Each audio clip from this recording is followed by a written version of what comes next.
Hey there, sleepyheads. Glad to have you back. Before we slip into tonight's tale, I'd love to know where in the world you're watching from, and what time it is for you right now.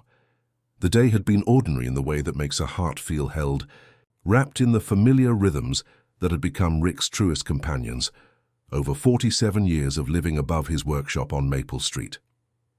He rose as he always did, with the first whisper of dawn touching the windows, and moved through his morning ritual of greeting each clock with the gentle attention you might give an old friend who has something important to say. Some needed only his presence, others a careful adjustment, but all of them contributed their voices to the soft symphony that filled the space between his thoughts. The workshop itself seemed to breathe with contentment, dust motes dancing in the amber light that filtered through glass made wavy by decades of weather. There was the grandfather clock with its deep, resonant voice that seemed to count not seconds but seasons, inherited from a man who had taught Rick that time was less a line than a lake, with everything that had ever happened still moving in delicate rings across its surface. The collection of pocket watches chattered among themselves, like old friends sharing secrets over tea, while the delicate mantel clock whispered like rainfall on leaves, marking moments with the tenderness of someone who understood that every second held something precious.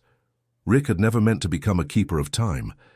It had happened the way most important things do, quietly, without announcement, like the way understanding creeps into your heart before your mind realizes something has changed.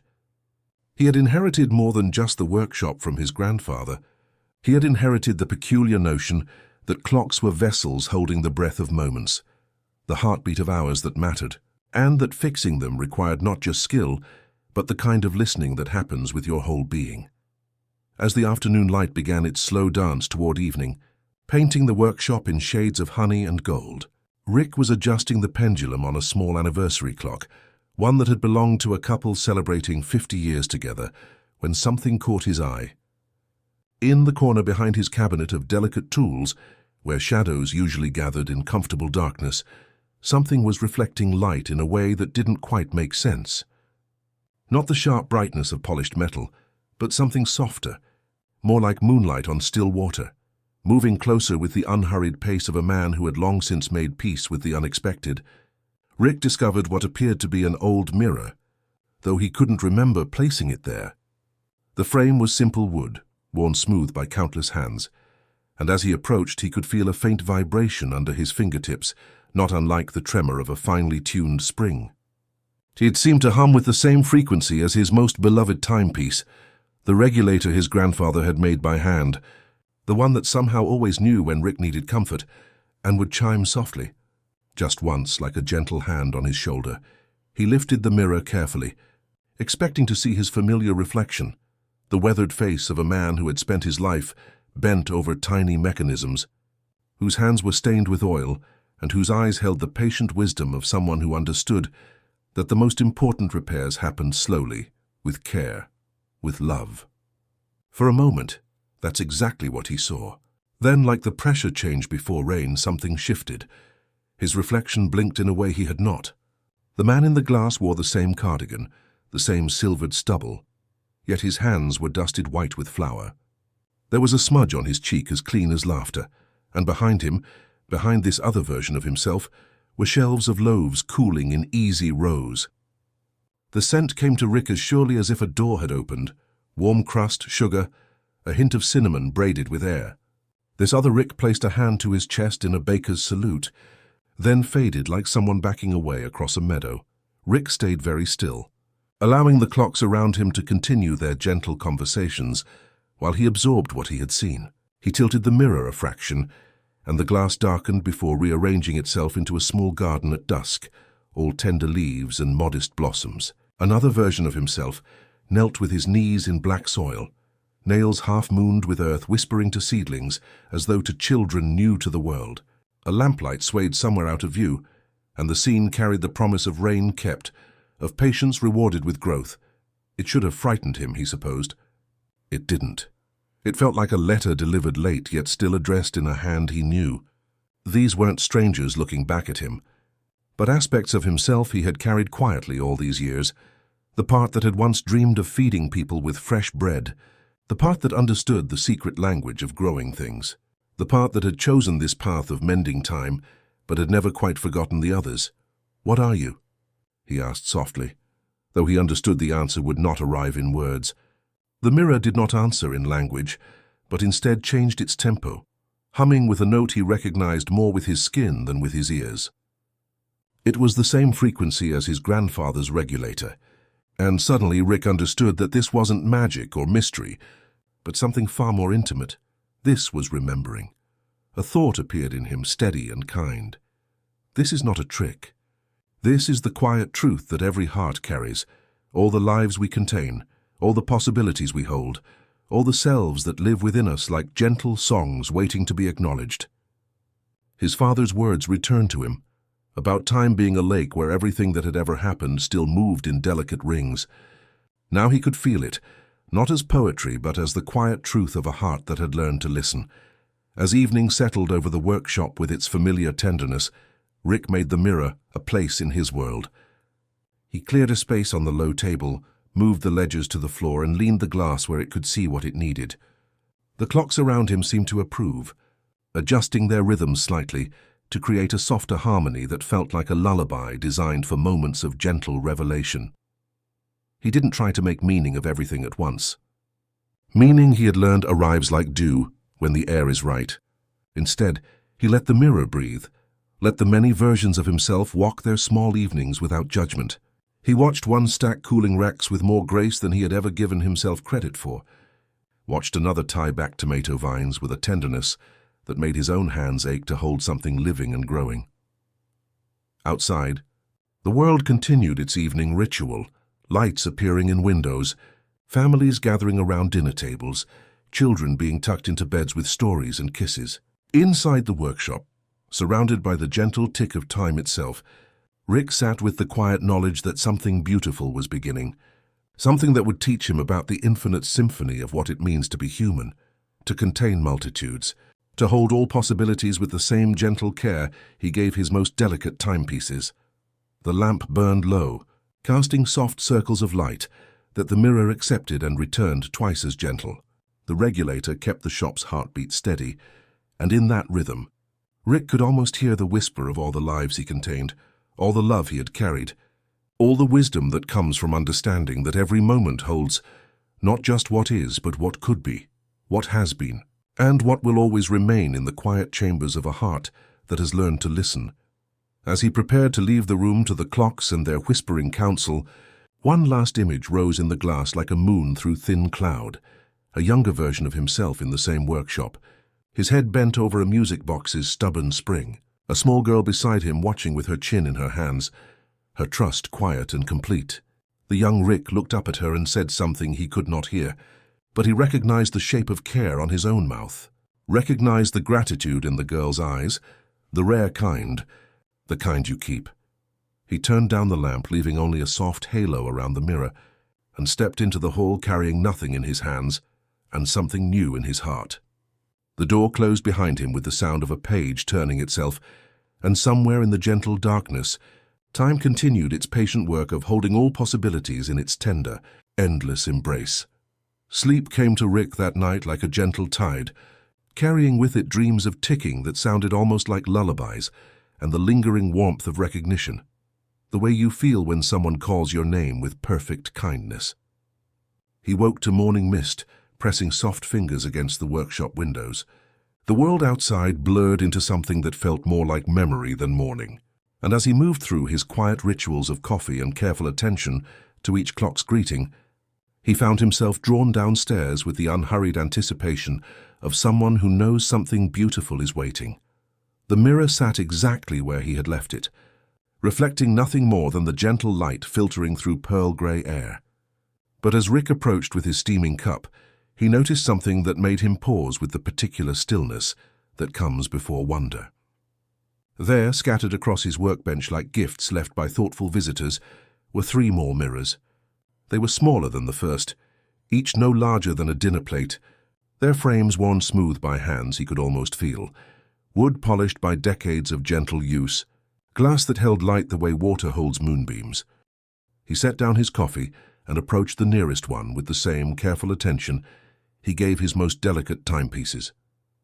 The mirror hummed softly under his fingertips, and the glass shimmered before revealing a Rick whose hands were dusted white with flour. This other self moved through a kitchen painted in morning light, pulling loaves from an oven that glowed like a small sun. The scent drifted through the glass, warm crust honey, the particular comfort that comes from feeding others, and the baker Rick looked up as if sensing he was watched, smiled with flour on his cheek, and returned to his gentle work of turning grain into sustenance. The second mirror showed a version of himself sitting by a window with a book open in his lap, but instead of reading, he was speaking softly to a small group of children gathered on a worn carpet. His voice carried the rhythm of someone who understood that stories were not entertainment, but medicine, each word chosen to heal something small and important in young hearts. One little girl leaned forward with the particular attention children give to adults who remember what it feels like to need comfort. And this storyteller Rick paused to touch her shoulder with the tenderness of someone who knew that kindness was the most important story of all. In the third mirror, Rick saw himself standing in a garden at dusk, his hands dark with earth, whispering to seedlings as if they were children, learning their first words. This gardener Rick moved among the rows with the patience of someone who understood that growth happens in its own time, that the most important work is often invisible, and that tending requires not force but presence. He knelt beside a bed of herbs and breathed in their green promises, his face holding the particular peace that comes from partnering with life rather than directing it. Throughout the morning, as he worked on the small repairs that filled his days, Rick found himself returning to the mirrors with the easy rhythm of someone checking on beloved friends. The reflections changed like gentle weather. Sometimes the baker kneaded dough, sometimes he swept flour from worn wooden floors, sometimes he simply stood in doorways watching the world wake up. The storyteller moved between reading and listening, between speaking and the deeper work of witnessing. The gardener planted and watered and sat quietly among growing things, his presence a kind of prayer. What struck Rick most was how familiar they felt, not like strangers wearing his face, but like aspects of himself he had always carried, the part that wanted to nourish others, the part that understood the power of gentle words, the part that knew how to tend things with patient love. These weren't lives he had lost by choosing his path among clocks and careful repairs, but lives he contained, possibilities that lived within him like quiet songs waiting to be acknowledged. As afternoon light slanted through the workshop windows, painting everything in shades of honey and gold, Rick made tea and sat among his growing collection of mirrors, with the contentment of someone who has discovered he is not alone in the way he had always thought. The clocks around him seemed to approve, their various rhythms weaving together into something that sounded less like timekeeping and more like conversation, the gentle murmur of family, members who have found each other after a long separation. He understood now that the mirrors were not showing him what he had missed but what he held. Every choice made had not erased other possibilities, but had given them a different kind of life, a quiet existence in the chambers of his heart, where all versions of love and care and attention lived together in harmony. The baker's desire to nourish lived in the way he repaired clocks with such tenderness. The storyteller's gift for healing words lived in the way he listened to customers' memories. The gardener's patience lived in the way he tended time itself, coaxing broken mechanisms back to their proper rhythms. As evening approached with its familiar gentleness, Rick felt a deep settling in his chest, the kind of peace that comes when scattered pieces of yourself finally find their way home. The mirrors reflected the lamplight back in soft multiplications, and somewhere in their quiet depths, he could sense other reflections waiting to be discovered, not with urgency, but with the patient kindness of possibilities that know their time will come. He turned down the lamps until the workshop held only the softest glow, and in that gentle light, surrounded by the whispered conversations of time and the quiet presence of all his possible selves, Rick felt more completely himself than he had ever imagined possible. The third morning arrived with a quality of light that seemed to hold secrets just beneath its surface, the kind of illumination that makes familiar rooms feel touched by gentle magic. Rick woke not to his usual gradual emergence from sleep, but to a sense of anticipation that felt like music about to begin, a melody waiting for its first note. The workshop below called to him with the soft insistence of something beautiful about to unfold. And as he descended the stairs with his coffee steaming like small prayers in the cool air, he found himself moving with the unhurried grace of someone who knows he is walking toward wonder. The mirrors had multiplied again during the night, appearing with the quiet persistence of wildflowers after rain. 7 now graced his workbench, each one humming with that familiar frequency he had come to recognize as the sound of recognition itself. But something new was stirring in their depths, something that made the air around them shimmer with possibility. As Rick approached the first mirror, cup warming his palms, the reflection of the baker Rick looked up from his work and did something that stopped time in the most gentle way imaginable. He smiled, and then he spoke. "Good morning," the baker said, his voice carrying the warmth of ovens and the satisfaction of work that nourishes others. The words drifted through the glass like the scent of fresh bread, and Rick felt no surprise, only the deep recognition of hearing his own voice speaking truths he had always carried but never voiced. "I've been waiting to share something with you," the baker continued, flour dusting his cheek like powdered starlight. "There's a meditation in kneading dough, a prayer that happens when your hands work with patience and your heart works with love. Every loaf holds a little piece of the baker's soul, and when someone bites into bread made with care, they taste not just grain and yeast, but the quiet joy of someone who chose to feed rather than to take." The gardener Rick's voice joined from another mirror, earthy and gentle as rain on leaves. "Growth cannot be rushed," he said, his hands dark with soil, his eyes holding the patient wisdom of someone who had learned to trust processes that happened in darkness. "Seeds know their own timing, and the most beautiful flowers often come after the hardest winters. I've learned to tend without forcing, to water without drowning, to give space for things to become what they're meant to be in their own season." Then the storyteller Rick spoke, his voice carrying the rhythm of someone who understood that words were medicine and silence was sanctuary. "Every person carries stories that need witnessing," he said, surrounded by children whose faces glowed with the particular light that comes from feeling truly heard. Sometimes the most powerful healing happens not through advice or solutions, but through the simple act of creating space for someone's truth to exist. He acknowledged and honored. As the morning progressed, other voices joined this gentle chorus. A teacher Rick appeared, speaking of the sacred moment when understanding dawns in a student's eyes, of learning that education was not about filling empty vessels, but about kindling fires that would burn long after lessons ended. A musician Rick shared wisdom about melody, as a language that spoke directly to the heart, bypassing the mind's tendency to complicate simple truths. Each voice was distinctly his own, yet uniquely flavored by the path it had chosen, creating a conversation that felt like the most beautiful music he had ever heard. What moved Rick most deeply was how these different versions of himself spoke to each other with such understanding and affection. Their voices didn't compete or argue, but braided together like streams converging into a river, each one contributing its own current to a larger flow. The baker's understanding of nourishment informed the teacher's approach to feeding minds. The gardener's patience deepened the storyteller's ability to let tales unfold in their own time. The musician's sense of rhythm helped all of them find the perfect tempo for sharing wisdom. The clocks around the workshop seemed to listen too, their various rhythms adjusting slightly to create space for these new voices, these gentle revelations about the infinite ways a single heart can learn to love and serve and create meaning. The grandfather clock's deep voice provided a steady foundation, while the smaller timepieces added their delicate harmonies, creating a symphony that held both the measured passage of time and the timeless quality of truth, being spoken with love. As afternoon light slanted through the windows, painting everything in shades of honey and gold, Rick found himself sitting among the mirrors with the profound contentment of someone who has discovered he is not alone in the way he had always thought.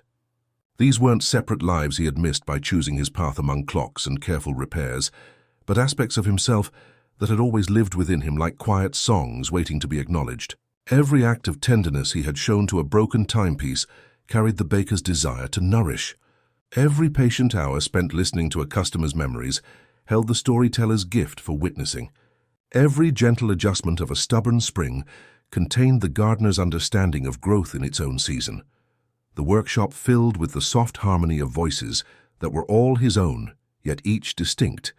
And in that moment, surrounded by all his possible selves and the patient tick of time itself, Rick understood that he was not one man who had chosen a single path, but a symphony of possibilities all playing their parts, in the larger music of a life lived with attention and care. As the afternoon, light deepened into the golden hour that made everything. In the workshop, glow like honey held up to sunlight. The gentle chorus of voices from the mirrors began to shift, taking on a quality that Rick recognized the way you recognize the change in air pressure before rain arrives. The musician Rick, who had been speaking about the spaces between notes and how silence gave music its meaning, let his words trail away into something that felt like the pause before a sigh. In the mirror's depths, he set down his instrument with the careful attention of someone placing something precious in a safe place. Then looked directly through the glass with eyes that held a different kind of knowing. "There's something I need to share," the musician said, his voice carrying the particular gentleness that comes before difficult truths. "Do you feel it too? The weight of all the songs that live in our chest but never find their way into the world? All the melodies we hear in quiet moments but can never quite capture, never quite share?" His words hung in the air like the last note of a piece that ends too soon, and Rick felt something shift in his own chest. Not pain exactly, but the tender recognition of a sadness he had carried so long it had become part of his breathing. The baker Rick looked up from his work, flour-dusted hands growing still against the wooden counter. "I dream sometimes," he said softly, "of understanding the language of springs and gears, of knowing how to coax time back into its proper rhythm. In those dreams, my hands reach for tools I never learned to use, for the particular joy of mending something that has forgotten its own heartbeat." His voice carried the wistful quality of someone who has tasted happiness in one form but can sense its other flavors lingering just beyond. "Reach from another mirror," the gardener spoke with soil-dark fingers pressed gently against the glass. "There are stories growing in me like seeds in winter ground," he said, his voice soft as rain on leaves. "Words that want to become bread, melodies that want to become flowers. Sometimes I feel them stirring, all the ways of loving and creating that live in the spaces between what I chose and what I dreamed." He smiled with the particular tenderness of someone who has learned to hold longing without letting it become bitter. One by one, each reflection shared its own version of this gentle grief. The teacher, who wondered what it would feel like to feed people with bread made by his own hands. The storyteller, who longed to understand the secret patience required for growing things. Each voice carried not resentment, but a kind of sweet melancholy. The recognition that every life, no matter how full and chosen with love, casts shadows in the shape of all the other lives it cannot contain. Rick found himself moving closer to the mirrors, his own reflection multiplying among them, until the boundaries between what was and what might have been began to blur like watercolors in gentle rain. For the first time since the mirrors had appeared, he felt not the comfort of recognition, but the full weight of all he had not become. All the paths that had closed when he chose to spend his life among the patient tick of timepieces and the careful work of mechanical repair. The workshop around him seemed to breathe with this new understanding, the clocks adjusting their rhythms to create space for this different kind of music. Not the harmony of celebration, but the deeper symphony that includes both presence and absence, both what is and what can never be. As he stood there, surrounded by all his possible selves, Rick felt tears gather in his eyes with the quiet inevitability of dew forming on morning grass. They fell softly, these tears, and as they did, something beautiful happened in the mirrors. The reflections caught each drop and multiplied it, creating a gentle rain that seemed to fall upward as well as down, washing the glass with light that transformed sorrow into something that looked almost like blessing. The workshop filled with the soft sound of this impossible rain, and in that sound Rick heard not loss but abundance, not what he had missed but how much he contained. How many ways of loving and creating lived within him like quiet songs, giving depth and richness to the single melody he had chosen to play with his actual life. Then, in the largest mirror, a new reflection appeared, one that made Rick's breath catch with recognition. It was himself, but tired in a way that went deeper than physical exhaustion, carrying the particular weariness of someone who has spent too long measuring his life against all the lives he didn't live. The shadow Rick looked at him with eyes that held questions like stones. What if we chose wrong?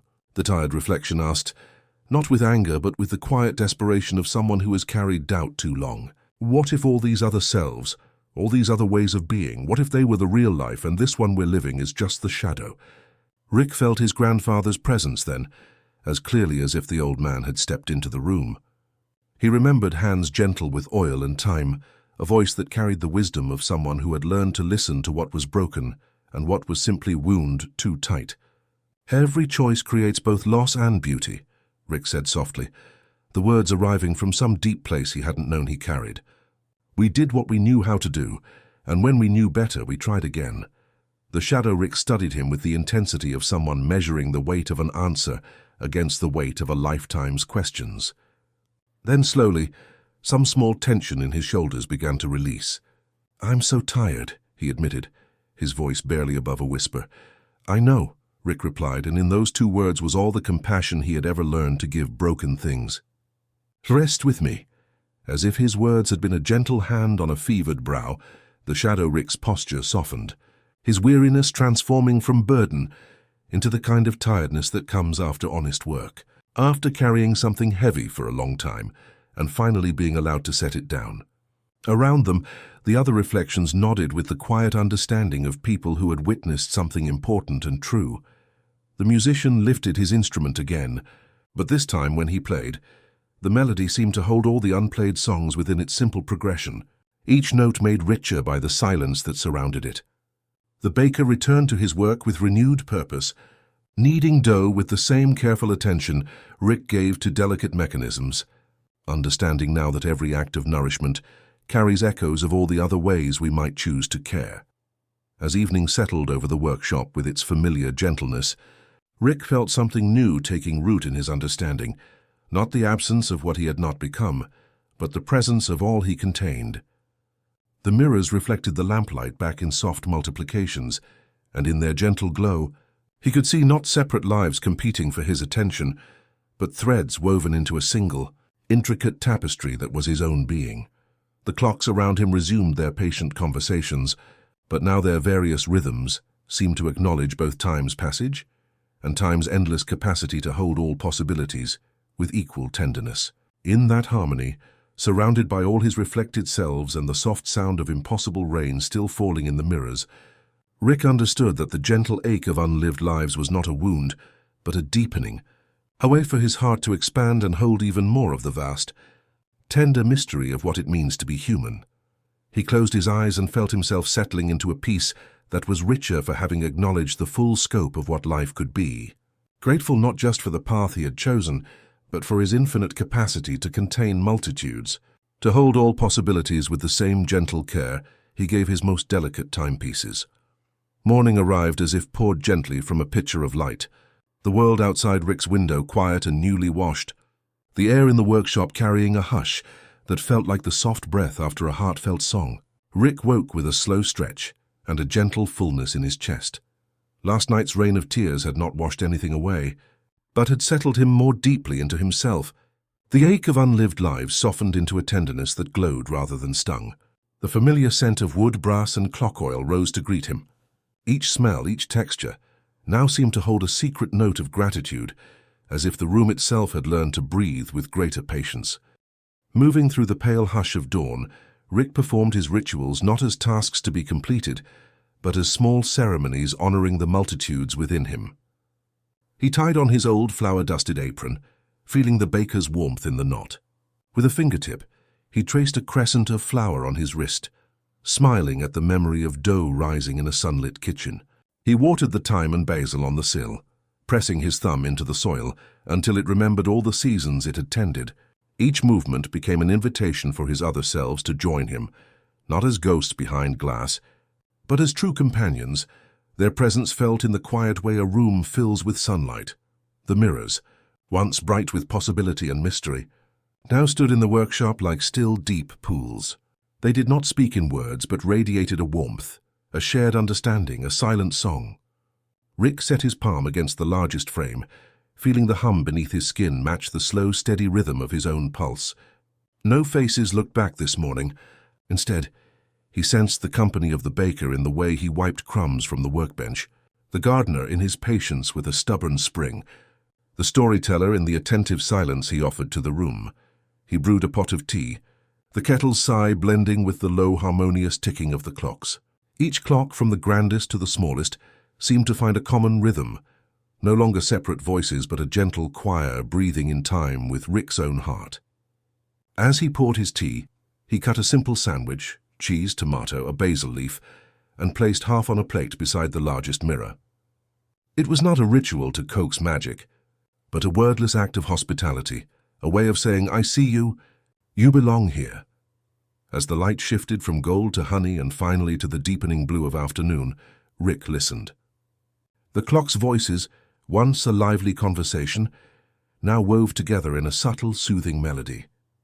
Rick imagined just for a moment that somewhere in the depths of the workshop, a musician's hand found a gentle tune, and the others, baker, gardener, teacher, storyteller, answered not with words but with the rhythm of their own small kindnesses. The workshop felt like a living tapestry, Rick's life the central loom, each possible self a thread contributing texture, pattern, and color. All the patience, care, and hope he had ever tended now showed themselves in the harmony of the present moment. He opened his ledger and on a clean page wrote with a steady hand, "Let us keep the time that keeps us." The words needed no underline, no date. They simply rested, shaping the river of his days. Evening arrived quietly. Rick stood before the mirror where once he had seen the child watching him work, a trust he still carried like a candle through the years.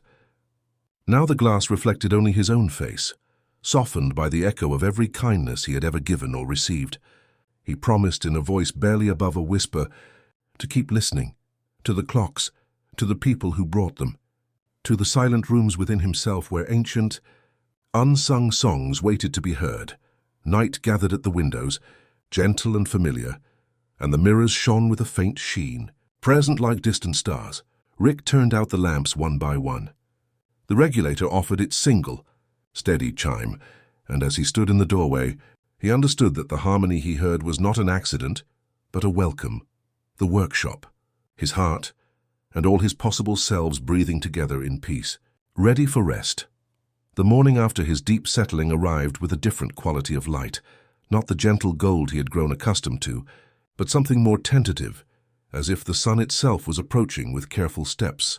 Rick woke not to peace but to a subtle unease, the kind that whispers just beneath consciousness, like a clock that has fallen slightly out of time. The workshop below called to him, but with a note he hadn't heard before, something that made him pause on the stairs and listen more carefully to the familiar symphony of ticking voices. As he descended with his coffee steaming in the cool air, Rick noticed that the mirrors, which had become such comfortable companions, seemed different this morning. Their surfaces held a deeper quality, less like windows and more like pools that reflected not just light, but something heavier, more complex, the harmonious chorus of his other selves, the baker, the gardener, the storyteller, had grown quiet, their reflections present but subdued, as if they were making space for something else to emerge. In the largest mirror, where yesterday he had seen only his own face softened by acceptance and understanding, shadows were gathering, not the absence of light, but something more substantial, darkness with weight and purpose moving like smoke that knows exactly where it needs to go. As Rick approached with the careful attention he gave his most delicate repairs, the shadows began to take shape, resolving into a figure that made his breath catch with uncomfortable recognition. This other Rick moved with shoulders that seemed to carry invisible stones, his hands trembling slightly, as they reached for tools that appeared and disappeared like promises that couldn't be kept. His eyes held a darkness that felt familiar in the way that seeing your own face in a distorting mirror feels familiar, recognizably yours, but wrong in ways that make your chest tight with unease. When this shadow Rick looked up through the glass, his expression mixed longing and disappointment in equal measure, and when he spoke, his voice carried the particular weight of someone who has spent too many nights cataloging what went wrong. "Look at us," the shadow Rick said, his words falling into the workshop like pebbles into still water, creating ripples that disturbed the morning's careful peace, surrounded by all these gentle reflections telling us how complete we are, how every choice was perfect in its own way. But what about the real failures? What about the times we knew better, but chose fear anyway? The other mirrors seemed to dim slightly, their surfaces becoming less reflective and more like windows, into rooms where someone had forgotten to tend the light. Rick felt his chest tighten with recognition, not of this bitter version of himself exactly, but of the voice that sometimes whispered between sleep and waking, the part that kept careful inventory of moments when courage had been needed and not found. "Remember Mrs. Chen?" The shadow Rick continued, his voice gaining strength from its own darkness. "Remember how she brought her husband's pocket watch every month after he died, not because it needed repair, but because she needed somewhere to sit with her grief? Remember how she'd tell us stories about their morning walks, their quiet Sunday breakfasts, the way he'd wind that watch every night before bed like a prayer? And remember that afternoon in October, when she asked if we'd like to join her for tea sometime, when she said the house felt too quiet, and maybe we understood something about time that could help?" Rick set down his coffee cup with hands that had begun to shake, not from fear but from the painful accuracy of the shadow's memory. Mrs. Chen had been real, more real than any reflection, more present than any possibility. She had brought her husband's watch faithfully for nearly 2 years, and each visit had felt like a small ceremony, a reason for the workshop to hold its breath and remember that time wasn't just mechanism, but meaning, not just measurement, but memory. "We almost said yes," the shadow Rick said, his voice softer now but no less cutting. The words were right there, ready to be spoken. "But we swallowed them because we thought," what? "That a clockmaker couldn't offer comfort to someone drowning in silence. That our small skills with springs and gears meant nothing to a heart learning to tick without its other half." The workshop fell into a silence that felt different from its usual peaceful quiet. This was the silence of held breath, of words that need to be spoken but don't know how to find their way into sound. The clocks continued their gentle conversation, but even their voices seemed muted, as if they understood that some truths require space to exist before they can be transformed into wisdom. "She stopped coming," the shadow Rick continued, his voice barely above a whisper now. "After that last visit when we fixed the mainspring and handed it back with nothing but professional courtesy, when we let her walk out into her loneliness because we were too afraid to offer our own small portion of companionship, she stopped coming and we never saw her again. And all these mirrors in the world can't show us that possibility because we killed it with our own cowardice." Rick found himself moving closer to the mirror, not with the comfortable recognition he had felt with his other reflections, but with the careful attention you give someone who is carrying a wound that might also be your own. The shadow Rick's pain was real, his regret earned through actual experience rather than imagined loss. This wasn't about paths not taken or dreams deferred. This was about the specific moment when human connection had offered itself with quiet grace and been met with silence instead of courage. "I see you," Rick said softly, his voice carrying the same gentleness he used with the most delicate mechanisms. "I feel what you're carrying." The shadow Rick looked up with surprise, as if he had expected argument or dismissal rather than acknowledgement. "You're right," Rick continued. "We were afraid. We chose safety over connection, and Mrs. Chen deserved better than our silence." The shadow Rick's expression began to shift, the hard edges of his disappointment softening into something that looked more like grief. "I am so tired of carrying this," he said, his voice barely audible above the workshop's gentle breathing. "So tired of wondering what might have happened if we had been brave enough to say yes to tea, to conversation, to the simple act of sitting with someone else's sorrow." Around them, the other mirrors began to brighten again, not with easy comfort, but with the deeper illumination that comes when truth is acknowledged without flinching. The baker appeared in his reflection, flour-dusted hands gentle on bread that was slightly imperfect, but still worthy of love. The gardener knelt beside plants that had struggled to grow, his patience extending even to what couldn't be saved. The workshop filled with a different kind of harmony, not the easy music of celebration, but the deeper symphony that acknowledges both light and shadow, both courage and fear, both the connections we make and the ones we fail to offer when our hearts forget how to be brave. In that complex melody, surrounded by all his reflected selves and the patient tick of time itself, Rick felt something new beginning to take shape. Not the erasure of regret, but its transformation into a different kind of wisdom, a gentler way of holding what cannot be changed while learning to choose differently when the next opportunity for connection arrives. The shadow Rick's confession settled into the workshop like dust. after a long closed door has finally been opened, and Rick felt something shift in his chest, not the crushing weight he had expected, but a strange lightening, as if a breath he had been holding for years was finally being released.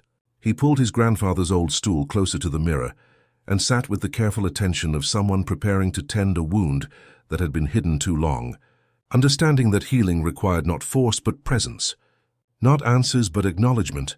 "Tell me about carrying that weight," Rick said softly, his voice holding the same gentleness he used with his most delicate mechanisms. "Tell me what it feels like to hold Mrs. Chen's moment, day after day, year after year." The shadow Rick's shoulders seemed to release slightly, as if he had been bracing against judgment that never came. "It's like having a spring wound too tight," he said, his voice carrying decades of exhaustion. "Every morning I wake up and feel that moment waiting. Not just the regret, but the anger at myself for being so small when someone needed me to be larger." She wasn't asking for much, just tea. Just the simple acknowledgement that grief shared becomes lighter. And maybe our presence could have made her burden easier to carry. As he spoke, the other mirrors began to show their reflections more clearly, but now each face carried something different. Not easy contentment, but the deeper recognition of people who had just realized they all shared the same secret. The baker Rick looked up from his work, flour-dusted hands trembling slightly as he found his voice. "I remember the young mother who came for bread every week," he said, words soft as steam from fresh loaves. She looked so tired, so overwhelmed, and her little boy would press his face against the glass while she counted coins, with the careful attention of someone for whom every penny mattered. One day she mentioned it was her birthday, said it quietly like she didn't expect anyone to care. I had a cake that hadn't sold, beautiful and perfect, and I could see how her eyes lingered on it, but I didn't offer it. I took her money and let her walk away because I was afraid of crossing some invisible line between professional and personal. The gardener's voice joined from another mirror, weighted with its own carried sorrow. "There was an elderly man who walked past my garden every morning," he said, hands stilled against dark soil. "He'd stop at the fence and watch me work, and I could see the deep loneliness in how he stood, not temporary solitude, but the profound kind that comes from outliving most people who knew your name. He'd make small comments about the weather, about how the tomatoes were coming along, clearly hoping for more conversation. But I'd just nod and keep working, afraid that if I invited him in for coffee, he might become a daily visitor, and I wouldn't know how to be responsible for someone else's loneliness. One by one, each reflection shared its own version of this particular heartbreak, moments when connection had offered itself with quiet grace and been met with fear disguised as propriety. The storyteller spoke of children who lingered after programs, clearly needing more attention than formal schedules allowed. The teacher remembered students who tried to share difficulties at home, only to be redirected to official channels because he feared overstepping boundaries. As the confessions continued, Rick felt something remarkable happening. Instead of multiplying guilt, sharing these burdens seemed to transform them from stones into seeds. The shadow Rick was watching him carefully and slowly. Almost imperceptibly, some of the darkness in his expression began to shift. "You know what's strange?" the shadow Rick said, his voice carrying wonder now instead of bitterness. "I spent years angry at us for being afraid, for choosing safety over connection. But listening to all of them, maybe it wasn't cowardice. Maybe it was just being human. Maybe we were so afraid of doing harm that we forgot how to do good." Rick felt his grandfather's presence then, not as memory but as actual comfort, and he could almost hear the old man's voice. "Sometimes the crack is where the light gets in, and sometimes what looks like damage is just where something new begins to grow. I think," Rick said slowly, feeling his way toward words that felt both true and kind, "we were trying so hard to be appropriate, to stay in our lanes, that we forgot the most important thing. Every interaction is a chance to choose connection over separation. Mrs. Chen didn't need a professional clockmaker. She needed a human being who understood that time isn't just mechanics. It's about moments that matter, connections that make the ticking worthwhile." The shadow Rick nodded, and as he did, something extraordinary happened.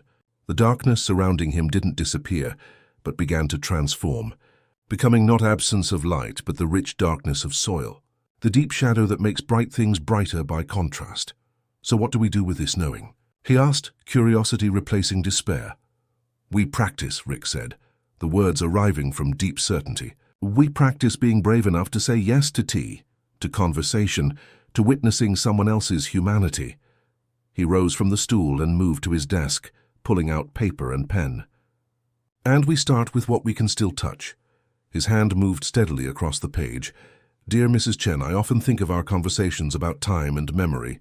If you ever wish to share tea and stories, my door opens at 4 each afternoon. The clocks and I would welcome your company." He addressed it carefully, found a stamp, and set it by the register. The act didn't erase anything, but it aligned something. The mirrors brightened like leaves when clouds lift, and the shadow Rick's face softened into human, livable tenderness.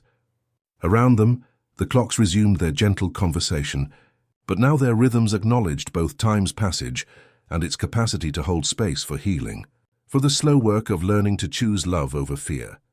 In that harmony, surrounded by all his reflected selves and the patient wisdom of time itself, Rick felt the shadow Rick step back into the collective, not disappearing but integrating, becoming part of the whole fabric of understanding. Tomorrow at 4 he would set 2 cups and pour tea, whether anyone came or not, letting presence be the repair his heart had always known how to make. The morning after writing the letter dawned with a quality of light that seemed to hold promises just beneath its surface. Soft and golden like honey poured slowly from a wooden spoon.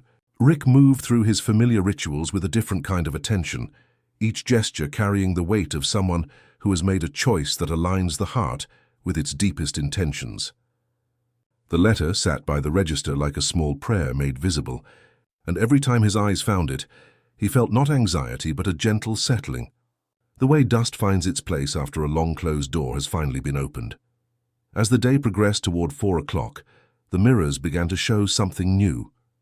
In the smallest frame, one that seemed to have appeared overnight like a gift left by thoughtful hands, a version of himself sat in perfect stillness. This Rick had no flour on his hands, no soil under his fingernails, no tools scattered around him. He simply existed, breathing with the slow rhythm of someone who had discovered that presence itself was the most profound skill anyone could master. When he opened his eyes and looked through the glass, his voice carried the gentle resonance of a bell that has found its perfect note. "The art of being," he said softly, his words falling into the workshop like stones into still water, "begins with learning that you don't need to become anything other than what you already are. Every moment of waiting, every breath between actions, every pause before speaking, these are not empty spaces but the very substance of life itself." Rick felt something loosen in his chest, a tension he hadn't realized he was carrying. He had been preparing for 4 o'clock like a performance, but this presence Rick was showing him something different, that the tea and the open chair were not about success or failure, but about creating space where connection could unfold naturally, without force or expectation. At 3:30, he began his preparations with the careful attention of someone arranging flowers, not because the arrangement mattered, but because the act of arranging was itself a form of prayer. He set out 2 cups that had belonged to his grandmother, their porcelain worn smooth by decades of gentle use. He filled the kettle and listened to its gradual song toward boiling. He cleared the small table by the window and placed a simple cloth, understanding that these gestures were not about creating perfection, but about making an offering to whatever the hour might bring. When 4 o'clock arrived with its familiar brass chime, Rick opened the door to the mild afternoon and took his seat with the unhurried grace of someone who had learned that waiting could be its own form of contentment. The street moved with its usual rhythm, footsteps passing, conversations drifting by like leaves on a gentle current, the ordinary music of a neighborhood going about its daily business. He poured tea into both cups, not because he expected someone to arrive, but because the act itself felt complete, a gesture of hospitality extended to the universe itself.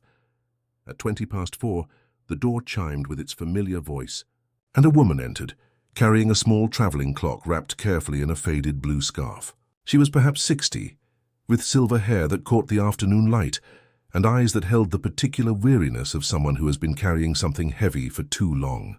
She moved through the workshop with the careful steps of someone entering a place where time itself might be different, her gaze taking in the patient tick of timepieces, the soft glow of brass and wood, the mirrors that reflected not just surfaces but depth. "I'm sorry to come without calling," she said, her voice carrying the particular gentleness of someone who has learned to speak softly, in spaces where loud words might break something precious. "I heard you might understand about time that's gotten confused. This belonged to my husband, and since he passed, it runs too fast during the day and too slow at night. As if it can't decide whether to catch up with him or wait for me." Rick rose from his chair and gestured toward the seat across from him, understanding that this moment was about more than mechanical repair. "Please," he said, pouring fresh tea into the waiting cup, "let's sit with it for a moment and listen to what it's trying to tell us." As she settled into the offered chair and accepted the tea with hands that trembled slightly, not from age but from the effort of holding grief and hope in equal measure, Rick felt all his reflected selves gathering around them like a gentle counsel. In the mirrors, he could sense the baker's understanding of nourishment, the gardener's patience with things that needed time to heal, the storyteller's gift for witnessing, and most clearly, the presence. Rick's reminder that sometimes the most important repair work happens in the spaces between words, in the willingness to simply be present with another person's sorrow.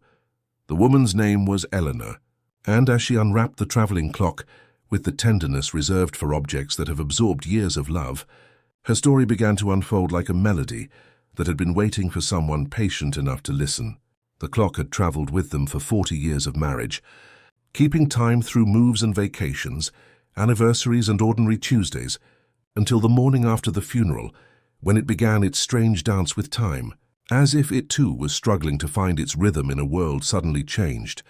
Rick received the clock into his hands with the reverence due to objects that have become vessels for memory, feeling its weight not just as metal and springs, but as something that had measured the heartbeat of a shared life. As his fingers explored its mechanism, he understood that this repair would require not just technical skill, but the kind of listening that happens with the whole heart. "Sometimes," he said softly, his voice carrying all the wisdom he had gathered from his conversations with his other selves, "when something precious stops keeping proper time, it's not because it's broken, but because it's trying to hold two different rhythms at once, the time that was and the time that is. Maybe it needs permission to grieve before it can find its new way of measuring what matters." Eleanor's eyes filled with recognition, and in that moment, surrounded by the gentle tick of time itself and the patient presence of all his reflected selves, Rick understood that he had finally learned the most important lesson the mirrors had been trying to teach him, that every interaction is an opportunity to choose connection over separation, presence over performance, love over fear. The workshop settled into a different kind of quiet then, not the absence of sound but the presence of deep understanding, and in that sacred space, two people who had learned something about time and loss began the gentle work of helping a confused clock remember how to keep the rhythm of a heart that was learning to beat in a high world forever changed. As Eleanor spoke about the clock's strange behavior, her voice carrying the particular cadence of someone who has learned to measure time, not in hours, but in moments of missing, Rick found himself listening with a depth he hadn't known he possessed. The traveling clock sat between them on the small table, its case warm from her hands, and as he lifted it with the reverence due to objects that have absorbed decades of love, he felt something shift in his understanding, not just of this particular timepiece, but of the deeper mystery of how hearts learn to beat in a world forever changed. "Harold wound it every night before bed," Eleanor continued, her fingers tracing the worn brass with the tenderness reserved for objects that have become vessels for irreplaceable presence. 43 years every single night, and I'd watch him count the turns, never too many, never too few. He said a clock was like a heart, that it needed just the right amount of tension to keep beating properly. After he passed, I tried to wind it the same way, but somehow the clock knows my hands aren't his. Rick held the clock to his ear, and instead of the steady mechanical rhythm he expected, he heard something more complex, a heartbeat that seemed to be searching, pausing, rushing, as if it was trying to find its way back to a conversation that had been interrupted mid-sentence. In the mirrors around them, his reflected selves seemed to lean closer, and he felt their collective wisdom settling into his understanding, like light finding its way through water. "I think," he said softly, his words carrying the patience the gardener had taught him and the presence the storyteller had shown him, This clock isn't confused about time. It's grieving. It's trying to keep Harold's rhythm and yours at the same time, and that's an impossible task for any heart, mechanical or otherwise. Eleanor's breath caught with recognition, tears gathering in her eyes like dew forming on morning grass. "I've been angry at it," she admitted, her voice barely audible above the workshop's gentle breathing. Angry that it couldn't just keep working the way it always had. That everything had to be so complicated when I was already drowning in how different everything felt. "Would you like to help me listen to what it needs?" Rick asked, and Eleanor nodded with the eagerness of someone who had been waiting months for an invitation to participate in healing rather than simply endure brokenness. Together they began the gentle work of examination, not with tools, but with presence, with the understanding that some repairs require witnessing before mending. As Rick opened the clock's case with movements gentle as turning pages that had grown thin from love, Eleanor began to share stories. She spoke of morning coffee shared in comfortable silence, of Harold humming while he tied his shoes. Nothing fancy, just a tune that would have embarrassed him if he knew she noticed. She told him about the grocery store aisle where they decided without ceremony to share a life, and the train platform where rain smelled like iron and promises. With each story, Rick felt the mechanism's tension begin to shift, not through adjustment of springs or gears, but through the deeper work of helping something remember how to be itself again after the world had changed around it. He cleaned dust from places where light rarely reached, his movements carrying the baker's understanding of nourishment, the gardener's patience with growth that happened in its own season. "Every story you tell," he said gently, "is helping it remember not just Harold's rhythm, but the love that made that rhythm meaningful. It needs permission to let go of trying to be exactly what it was, so it can become what it needs to be now." Eleanor's hands joined his in the delicate work, her touch growing more confident as she understood that this was not about erasing Harold's presence, but about creating space for it to exist alongside her own emerging rhythm. Tare's afternoon light slanted through the windows, painting everything in shades of honey and gold. The traveling clock found its new heartbeat, not Harold's, not quite Eleanor's, but something that belonged to both of them and neither, a rhythm that acknowledged the past while embracing the present. From his desk drawer, Rick drew a leather-bound ledger, its pages waiting with patient emptiness. On the first page he wrote in careful script, "The Book of Kept Time," and below it, Eleanor's name, today's date, and a single sentence that would make sense to anyone who needed it. "Afternoon tea at 4. 3 humming notes, a life chosen in a grocery aisle. Every story matters," he explained, his voice carrying the weight of someone who had learned that memory was not burden, but blessing. "Every moment of love deserves a place to rest." He took a small card and wrote, "Hums before shoes, rain on iron, shared decision near canned pears," then slipped it inside the clock's case, an unassuming blessing, a record of what this mechanism had been asked to keep. Eleanor wound the clock with her own hands, her own rhythm, and as she did, the workshop filled with the gentle harmony of time itself, learning to sing a new song. The ticking settled into something steady and kind, carrying both memory and hope in its patient voice. "Would you like to come back next Thursday?" Rick asked, understanding that connection once offered needed tending like any growing thing. No expectations, only the promise of a chair, warm tea, and the sound of time being gentle. As Eleanor wrapped the clock in its blue scarf and touched the ledger with reverent fingers, the workshop settled into that rare silence that feels less like absence and more like fullness. Around them, the mirrors reflected not just their images but their understanding. And Rick felt all his possible selves nodding with quiet satisfaction, the shadow Rick at peace, the presence Rick glowing with contentment. All of them united in the knowledge that this was what they had been preparing for, the moment when time itself becomes an act of love. The door chimed its gentle farewell, and in the golden light of late afternoon, surrounded by the patient tick of timepieces and the soft promise of Thursday tea, Rick opened the ledger again and added beneath Eleanor's entry, "Today, the room learned that healing happens when we stop trying to fix what's broken and start helping it. Remember how to be whole." The days that followed Eleanor's visit settled into the workshop like a gentle change of season, each morning arriving with the particular quality of light that comes after something important, has shifted in the world. Rick moved through his familiar routines with a deeper awareness of the space around him. Understanding now that the workshop had become more than a place of repair, it had transformed into something that held both time and timelessness, where broken things came not just to be fixed, but to be witnessed, understood, remembered. Thursday arrived with its promise of 4 o'clock tea, and as the afternoon light began its slow dance toward evening, Rick found himself preparing not just cups and conversation, but something more essential, the kind of presence that creates sanctuary. The ledger lay open on his desk, Eleanor's story written in careful script, and each time his eyes found those words, he felt a quiet warmth spread through him, like the satisfaction of a mechanism perfectly aligned, not just in its parts but in its purpose. Eleanor returned as the brass chimes sang their familiar welcome, but she was not alone. Behind her, moving with the careful steps of someone entering a place where time itself might be different, came a young man, whose eyes held the particular weight of someone carrying questions too large for easy answers. His hands suggested work with precise instruments, and his posture carried the familiar restlessness of someone who had been moving too fast through life to notice the rhythm of his own heartbeat. "This is my grandson." "David," Eleanor said, her voice carrying the gentle pride reserved for people who have watched someone grow from questions into more complex questions. "He's been struggling with some decisions about his future, and I thought, well, I hoped maybe you might have a few minutes to listen.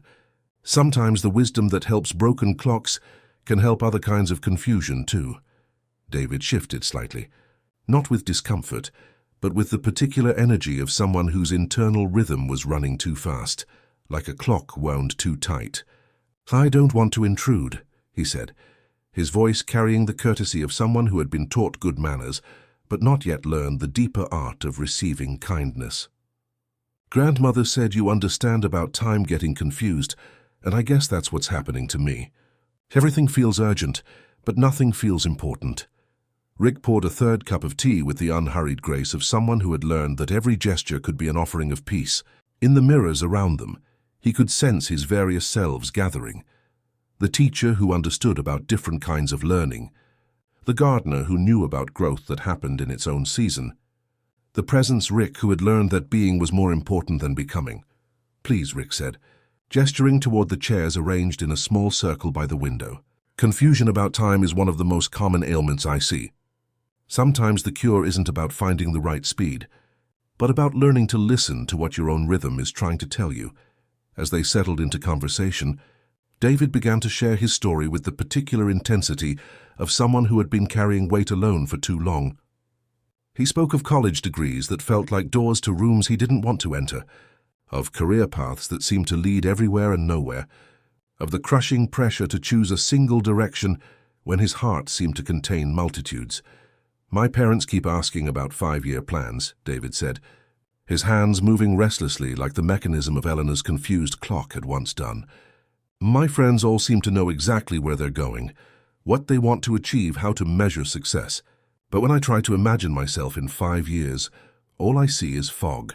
Not because I'm lazy or unmotivated, but because I feel like I'm supposed to become someone specific when I'm still figuring out who I am right now." Eleanor reached across the small space between their chairs and touched her grandson's hand with the tenderness of someone who remembered being young and uncertain.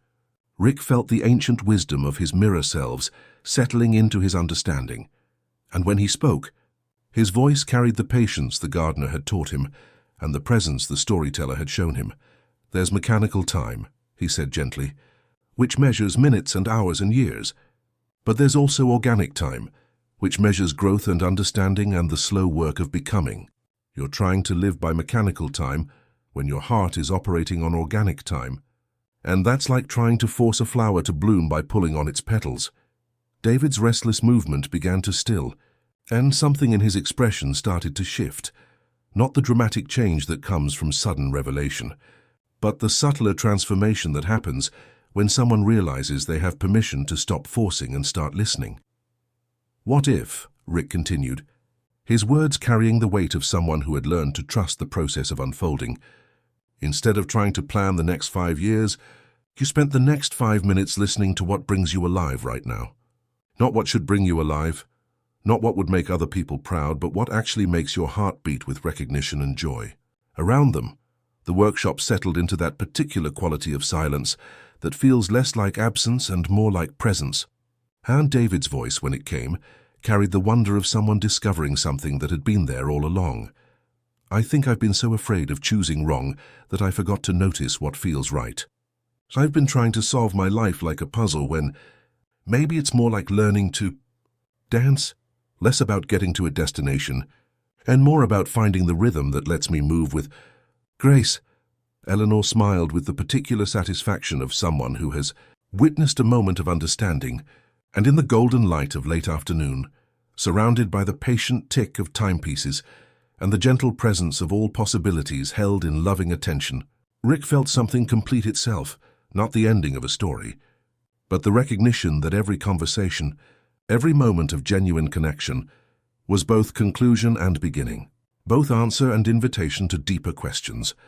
As the golden light of late afternoon settled into the deeper amber of early evening, and David's questions found their way into comfortable silence, something began to shift in the workshop, with the gentle inevitability of seasons changing. The mirrors, which had been such faithful companions through Rick's journey of discovery, began to breathe differently, their surfaces growing softer at the edges, like watercolors touched by the gentlest rain.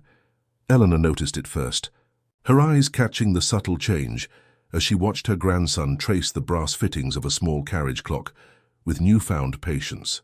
"The light seems different," she said softly, her voice carrying the wonder of someone witnessing something beautiful and mysterious. David looked up from his careful examination, and Rick followed their gaze to see what he had been sensing rather than seeing, the gradual, tender transformation of reflection into integration. The baker Rick, who had been kneading dough with flour-dusted hands, began to fade not with disappearance but with the gentle dissolving that happens when something returns to where it has always belonged. His movements grew translucent, then became suggestion, then settled into the very air of the workshop like the scent of bread that lingers long after the ovens have cooled. The gardener followed, his soil-dark fingers becoming one with the shadows, his patient tending of growing things transforming into a quality of attention that now belonged to Rick himself. One by one, each reflection released its distinct form and flowed back into the wholeness from which it had emerged. The storyteller's gift for witnessing became part of how Rick listened to the clocks and the people who brought them. The musician's understanding of harmony settled into the rhythm of his movements as he worked. The teacher's patience with different kinds of learning became the way he approached each new person who crossed his threshold. David watched this transformation with the fascination of someone witnessing, a miracle that felt both impossible and perfectly natural. "They're not disappearing," he said, his voice soft with recognition. "They're coming home." "Yes," Rick replied, feeling the truth of it settle into his bones like warmth from a long-awaited fire. "They were never separate from me. They were just waiting for me to understand that I could hold all of them at once. That being one person doesn't mean being only one way of loving the world." The shadow Rick appeared one last time in the largest mirror, but now his darkness held no weight of regret or self-recrimination. Instead, he carried the deep richness of soil, the necessary darkness that makes growth possible. He looked through the glass with eyes that held gratitude rather than sorrow, nodded once with the gentle acknowledgement that passes between friends who have shared important work, and then stepped backward into light, becoming part of the integrated whole that Rick was learning to inhabit with grace. As the mirrors transformed from windows into simple glass, reflecting only the familiar objects of the workshop and the warm glow of evening light, the clocks around them adjusted their various rhythms into something that sounded less like individual voices and more like a single, complex harmony. Each timepiece contributed its own note to a symphony that now matched the rhythm of Rick's own heart. Not uniform, but unified, each element distinct, yet part of something larger and more beautiful than any single voice could create alone. Eleanor rose from her chair and moved to the window, where the last light of day painted everything in shades of honey and gold. "I feel like I've witnessed something sacred," she said, her voice carrying the particular reverence that comes from recognizing grace when it appears in ordinary places. "Like watching someone remember who they've always been." David joined her at the window, his earlier restlessness now transformed into a different kind of energy. Not the frantic seeking that had brought him here, but the quiet excitement of someone who has discovered that the questions are more interesting than the answers. That becoming is more important than arriving. The workshop settled into its new configuration with the contentment of a puzzle whose pieces have finally found their proper places. The book of kept time lay open on Rick's desk, its pages holding the stories of Eleanor's traveling clock, of Thursday afternoon conversations, of the gentle work of helping time remember how to be kind.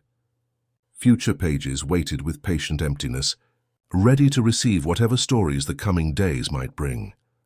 As the evening deepened and the first stars appeared in the darkening sky, Rick felt a profound settling in his chest.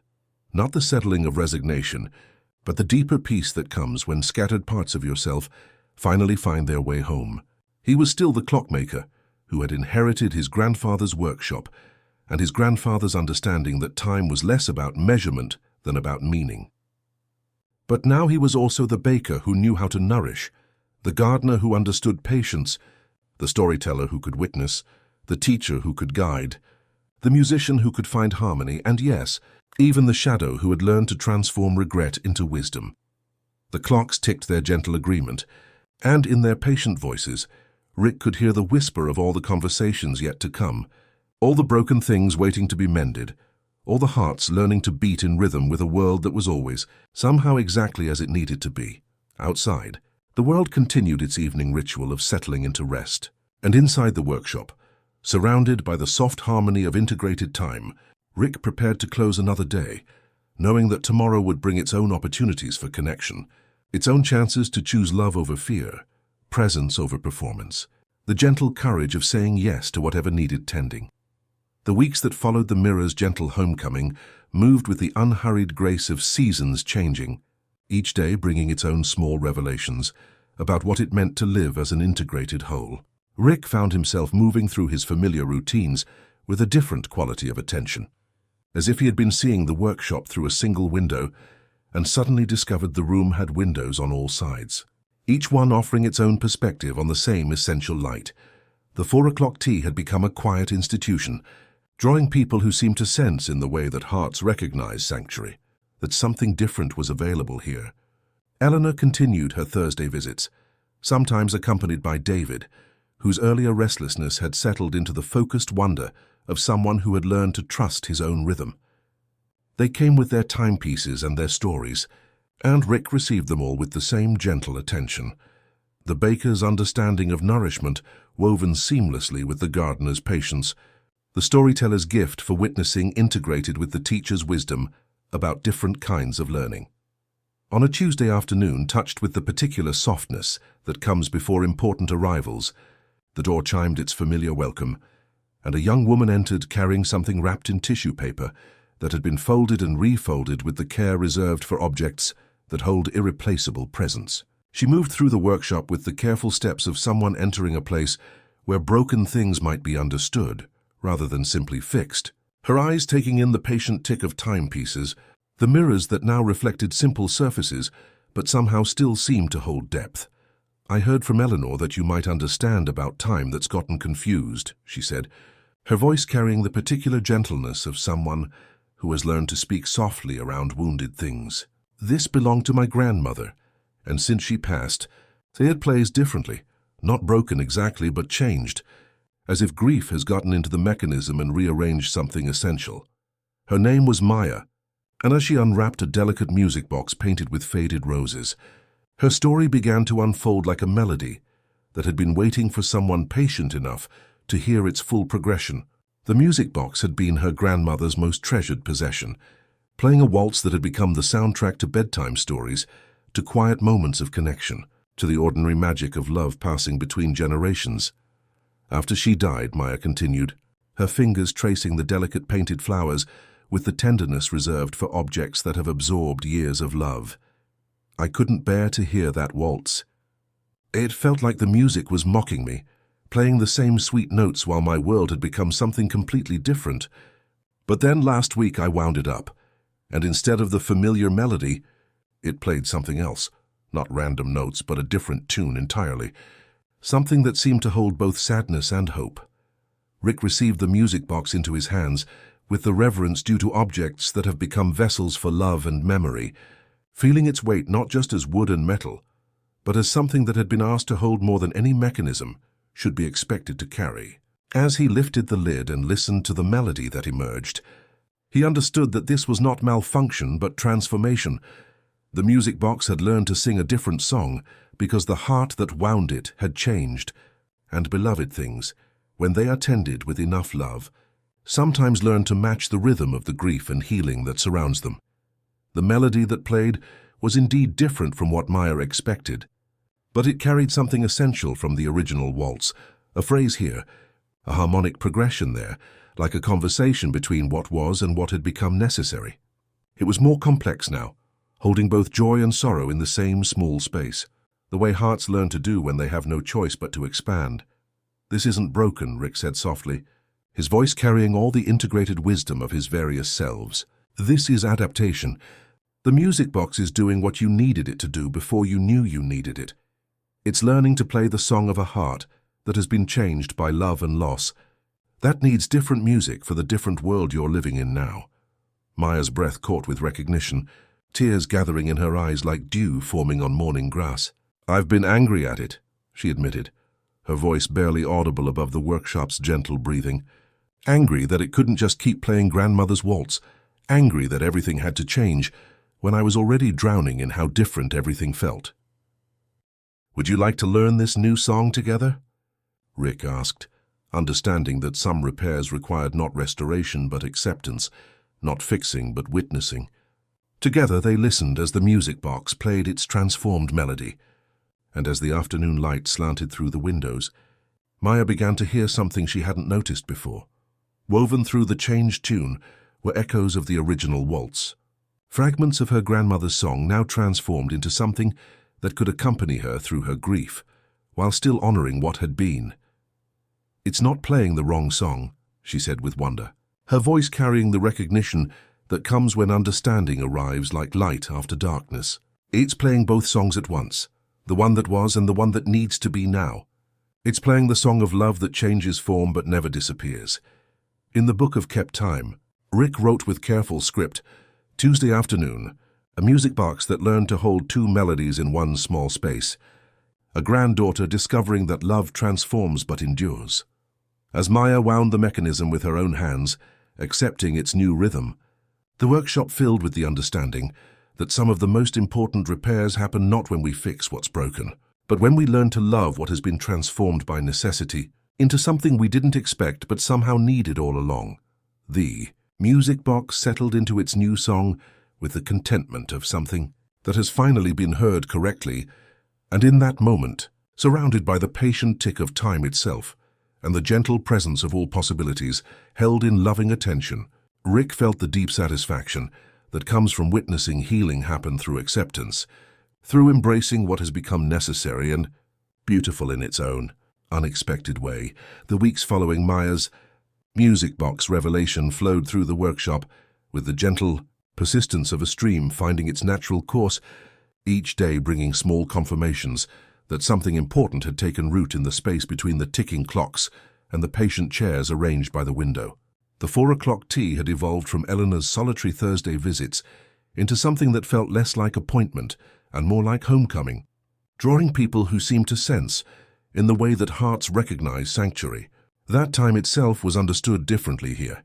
The Book of Kept Time had grown thick with stories, its pages holding not just the mechanics of repair, but the deeper narratives of hearts learning to beat in rhythm, with a world forever changed by love and loss and the slow work of healing. Each entry carried the particular weight of truth witnessed with care. Eleanor's traveling clock that learned to hold two rhythms, David's discovery that becoming was more important than arriving, Maya's music box that played the song of love, transformed but enduring. On a Thursday afternoon when the light held that generous quality of late summer, golden and unhurried, Rick found himself preparing for tea with a different kind of anticipation. The familiar rituals had become small ceremonies that honored the sacred work of witnessing, of creating space where broken things could remember how to be whole. As he arranged the chairs and set out cups, that had absorbed decades of gentle conversation. He felt all his integrated selves working in harmony. The baker's understanding of nourishment in the careful preparation, the gardener's patience in allowing things to unfold naturally, the storyteller's gift for creating space where truth could be spoken safely. The door chimed its gentle welcome, and instead of the usual small gathering, a steady stream of people began to arrive. Eleanor came with David, whose earlier restlessness had settled into the focused patience of someone who had learned to trust his own unfolding. Maya arrived carrying her transformed music box, but also accompanied by an elderly man named Thomas, who moved with the careful steps of someone carrying invisible weight. "This is my neighbor," Maya explained as she helped Thomas settle into a chair by the window. His mantel clock has been acting strangely since his wife passed. The chimes grow softer each day, as if it's learning to whisper its grief. Thomas unwrapped a beautiful brass clock with hands that trembled slightly, not from age but from the effort of holding something precious while learning to let go. "Margaret wound this every Sunday after church," he said, his voice carrying the particular gentleness of someone who has learned to speak carefully around wounded things. 47 years, same ritual, same gentle touch. Since she's been gone, I've tried to keep up the tradition, but the chimes have been fading, like the clock is forgetting how to sing." As the afternoon progressed, something remarkable began to happen. The individual stories about confused timepieces began to weave together into a larger understanding, each person's experience illuminating something essential in the others. David spoke about learning to trust organic time rather than mechanical expectations, and Thomas nodded with the recognition of someone who had spent months trying to force his grief into a schedule that made sense to everyone else. "We're all here because time got confused," Eleanor said softly, her voice carrying the wisdom of someone who had learned to speak truth with tenderness. "But maybe time isn't confused at all. Maybe we just needed to learn a different way of listening to what it's been trying to tell us all along." Rick felt his various selves settling into perfect harmony as he looked around the workshop, filled with people whose hearts had been broken and were learning to beat again. The teacher's patience with different kinds of learning, the storyteller's gift for witnessing, the gardener's understanding that growth happened in its own season, all of these aspects of himself were working together to create something larger than any individual repair. "I think," he said gently, his voice carrying all the wisdom he had gathered from conversations with his reflected selves, "we've discovered something important here. Every timepiece that comes through that door carries the same message, that time isn't just about moving forward. It's about creating space for what matters, for connection, for the slow work of helping hearts remember how to beat in harmony with each other." As Thomas wound his wife's clock with hands that were learning to be gentle with their own grief, the chimes began to strengthen, not returning to their original volume, but finding a new voice that could hold both memory and hope in the same small space. David offered to help organize regular gatherings, his earlier confusion about the future transformed into purposeful action that honored both his need for meaning and his gift for bringing people together. The workshop settled into that particular quality of silence that feels less like absence and more like presence, and in that sacred space, surrounded by the patient tick of timepieces and the gentle breathing of people who had found their way home to themselves, Rick understood that his life's work was expanding beyond the individual repair of broken mechanisms. He was becoming a keeper of stories, a tender of souls, a quiet facilitator of the understanding that healing happened best in community. As evening light slanted through the windows, painting everything in shades of honey and gold, the group began to make gentle plans for continuing to gather, to share tea and stories, to create ongoing space where time could be understood as gift rather than burden. The Book of Kept Time would continue to grow, but now it would hold not just individual repairs, but the collective wisdom of hearts learning to support each other through the patient work of becoming whole. The clocks ticked their gentle agreement, and in their patient voices, Rick could hear the promise of all the conversations yet to come, all the stories waiting to be witnessed, all the hearts learning to trust the rhythm of a world that was always somehow conspiring to help them heal.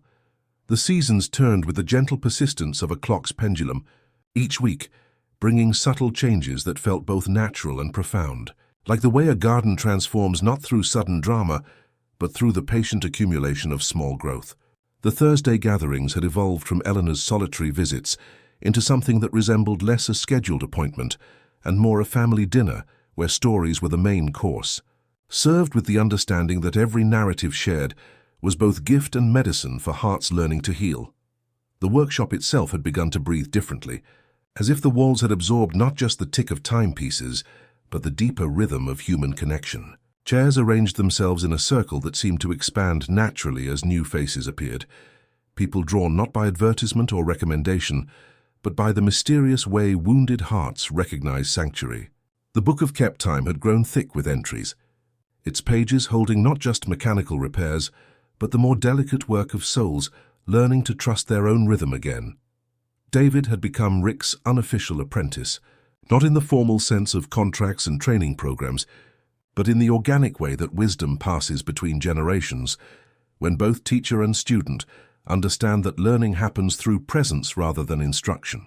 He would arrive early on Thursdays, helping arrange the space with movements that had grown gentle and deliberate. His earlier restlessness transformed into the focused attention of someone who had discovered that being useful was its own form of prayer. "You're learning to listen with your hands," Rick observed one afternoon, as David adjusted a delicate mainspring with the patience of someone who had finally understood that forcing never led to healing. That's the most important skill, not just hearing what's broken, but feeling what wants to be whole again. As autumn deepened into the contemplative quiet of late November, Rick began to notice something remarkable happening in the faces of the people who gathered for tea.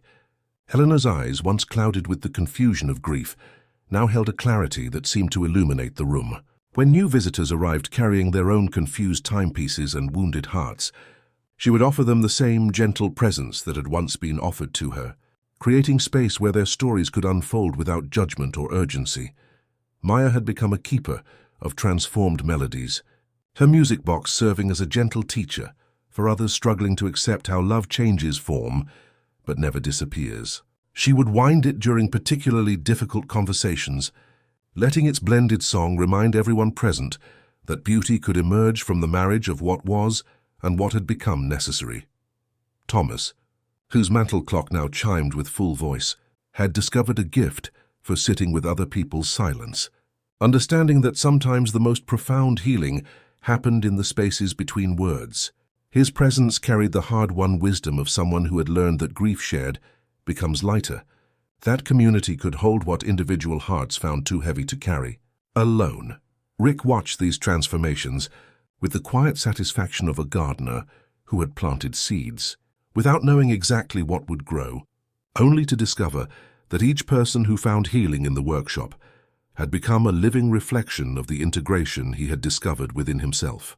They were mirrors now, not of glass and silver, but of flesh and compassion, carrying the understanding that every heart contained multitudes back into their own communities, their own quiet work of helping the world. Remember how to be gentle with its broken things. The workshop had become more than a place of repair. It had transformed into a sanctuary where time was understood not as master but as teacher, where the frantic urgency of mechanical schedules could yield to the patient unfolding of organic growth. People came not just with timepieces, but with questions about how to live in a world that demanded both holding on and letting go. And they left with something more valuable than fixed clocks. They carried the knowledge that they were not alone in their confusion, that healing happened best in community, that every moment of genuine connection was a small victory against the isolation that made everything harder than it needed to be. As the first snow began to dust the workshop windows with its gentle benediction, Rick opened a fresh page in the newest volume of the Book of Kept Time. In his careful script, he wrote, "The mirrors taught me that healing multiplies when it is shared. Every person who finds wholeness becomes a reflection of that possibility for others." The workshop has become not just a place where broken things are mended, but where broken people discover they were never as shattered as they thought, only waiting for the right community to help them remember how all their pieces fit together. The clocks around him adjusted their various rhythms into the harmony that had become the workshop's signature sound. And in their patient conversation, Rick could hear the echo of all the stories yet to be told, All the hearts yet to discover their capacity for integration, all the quiet miracles that happened when people learned to trust the rhythm of love over the urgency of fear. Outside, the world moved through its evening ritual of settling into rest, and inside the workshop, surrounded by the soft breathing of time itself and the lingering presence of all who had found sanctuary there, Rick felt a deep contentment settle in his chest, not the satisfaction of work completed, but the deeper peace of understanding his place in the larger rhythm of healing that moved through the world like a gentle tide, touching everything it encountered with the possibility of wholeness. The seasons turned with the gentle persistence of well-tended clocks, each year bringing subtle changes that felt both natural and profound. The workshop had evolved beyond its original boundaries, becoming not just a place of repair, but a beating heart in the quiet rhythm of the neighborhood. Rick's hair had grown completely silver, his hands more lined with the particular wear that comes from a lifetime of careful work, but his eyes held the deep contentment of someone who had learned to live in harmony with all his possible selves. The Thursday gatherings had become legendary in the quiet way that truly important things spread through communities, not through advertising, but through the mysterious network of hearts recognizing sanctuary. Similar circles had sprouted in other neighborhoods, other cities, as people who had found wholeness carried that possibility back to their own.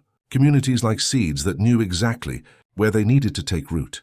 David had grown into his role as Rick's partner with the organic grace of someone who had found his true calling. His earlier confusion about life's direction had transformed into clear purpose. He was a bridge between generations, helping younger visitors understand that uncertainty was not failure, but the natural state of hearts still discovering their capacity for love and service. Eleanor had become the workshop's unofficial historian, maintaining the books of kept time that now filled an entire shelf, their pages holding thousands of stories about timepieces that had learned to sing new songs. On a Thursday afternoon in late spring, when apple blossoms scented the air through open windows, the door chimed with a note that felt familiar. A woman entered carrying a small music box painted with faded roses, moving with the careful grace of someone entering a sacred space. She had the kind of listening in her eyes that Rick recognized the way you recognize a melody learned in childhood. "I'm not sure you'll remember me," she said, setting the music box on the table with reverent hands. "When I was 7, I watched you repair my grandmother's jewelry box. You told me I could help by holding the lid steady, like it was a sleeping bird." She smiled with shy certainty. "I'm Lila." Warmth moved through Rick like sunlight through water, the recognition of a circle completing itself. He remembered not the specific words, but the posture of that long-ago afternoon. Small hands learning patience, attention turning work into ceremony. The child had become a woman who understood that some things were worth returning to, worth carrying forward. "My daughter's music box," Lila continued, unwrapping the painted roses with tender care. "It plays the same melody mine did, but since my mother passed, it sounds different. Not broken, just changed, as if it's trying to hold 2 generations of lullabies in the same small space." Rick felt all his integrated selves settling into perfect harmony. The baker's desire to nourish lived in how he offered tea and listening. The gardener's patience guided his unhurried approach to both broken mechanisms and wounded hearts. The storyteller's gift for witnessing helped him hold each narrative with reverence. The musician's understanding of harmony flowed through every conversation. Even the shadow Rick had transformed into the rich soil of his compassion, reminding him that every moment of fear was simply an opportunity to choose love instead. As afternoon light painted everything in honey and gold, more familiar faces gathered. Eleanor with her traveling clock, its rhythm now steady and sure. Maya carrying her transformed music box, its blended melody a reminder that love changes form but never disappears. Thomas with his renewed capacity for joy, his mantle clock chiming with full voice. David moved among them with quiet confidence, understanding that his role was not to replace Rick, but to continue the deeper work of creating space where healing could unfold naturally. Together, they listened to Lila's music box find its new voice, not the simple melody of childhood, but something richer, more complex, holding both memory and hope in the same small space. In the Book of Kept Time, Rick wrote with steady hands, Lila returns with painted roses, a melody that learned to hold 2 generations, full circle ever widening. As evening approached, Rick felt himself settling into the deepest rhythm of all, the eternal heartbeat of love that connects all moments, all possibilities, all the gentle work of helping broken things remember how to be whole. He understood that his greatest repair had not been fixing what was broken, but helping what was whole remember itself. The workshop filled with the soft harmony of all the stories it had held, all the healing it had witnessed, all the connections it had nurtured into being. David reached across to touch Rick's shoulder with gentle recognition, understanding that this was not goodbye but graduation, not ending but expansion into something larger and more beautiful than any single workshop could contain. Outside, the world continued its ancient work of growing and learning to love. Inside, surrounded by the patient tick of time itself and the gentle presence of community that had learned to breathe as one, Rick felt all his selves finding their way home to the vast, tender mystery of what it means to be human, and with that he stretched into the softest tick of time, where every story ever told continued its gentle unfolding, where the workshop's legacy lived on in every heart that had learned to trust its own rhythm. Thanks for spending this quiet time with us tonight. Sleep well. Everything's going to be okay.